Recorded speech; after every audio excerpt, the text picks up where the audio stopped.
దేవునికి స్తోత్రం. ప్రియమైన సహోదర సహోదరులకు శుభాభివందనములు. ఈరోజు దేని వాగ్దానము సామెతలు 11:20.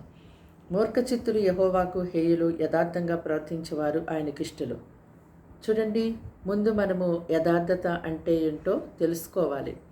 అప్పుడే కదా మనము యథార్థవంతులుగా జీవించగలుగుతాము.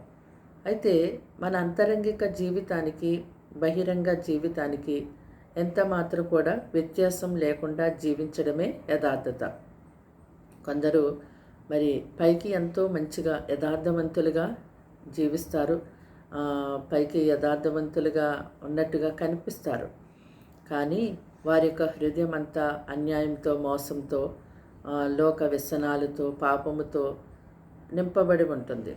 అయితే దేవుడు అంటున్నాడు కదా, మనుషులు పై రూపమును లక్ష్య పెడతారేమో కానీ నేనైతే హృదయమును లక్ష్య పెడతానంటున్నాడు.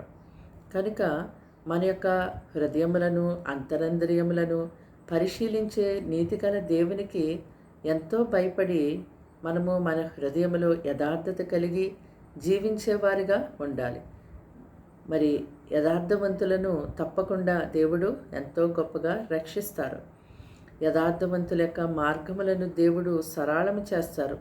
యథార్థవంతులకు దేవుడు ఎల్లప్పుడూ తోడై ఉండి వారిని సదాకాలము గొప్పగా నడిపిస్తారు. కనుక మన తండ్రి అయిన దేవుని ఎదుట మనము యథార్థవంతులై ప్రవర్తించేవారిగా ఉండాలి. మరి భూమి మీద ఉన్నటువంటి వారిలో ప్రతి ఒక్కరు కూడా యథార్థవంతులుగా జీవించినప్పుడు ఆ యథార్థవంతులను నాకు ఇష్టలు అని దేవుడు సెలవిస్తున్నారు. ప్రార్థన. దేవానికి వందనాలు, స్తోత్రాలు, స్తుతులు తండ్రి. మాటలు వింటున్న నీ బిడ్డల్ని మీరు రక్తంతో కడగండి, ముట్టండి, పరిశుద్ధపరచండి, పవిత్రపరచండి. వారికి వారి ఇంటి వారికి రక్షణ కలిగచేయండి. వారి ఎటువంటి సమస్యలతో, బాధలతో, ఇబ్బందులతో అయ్యా ప్రభ పీడించబడుతున్నారు. మీ బలమైన హస్తము చాపి వారికి సహాయం చేయండి. వారికి మీద విశ్వాసాన్ని, నమ్మకాన్ని, విధేయతను కలిగచేయండి. పరిశుద్ధాత్మతో వారిని నింపండి. బలమైన నీ ఆత్మతో వారిని నింపండి. దేవా, వారిని నాయన మీరు వారి కుటుంబాలని ప్రభ అయా నీ కృపచేత రక్షించి కాపాడమని అడుగుచున్నాను.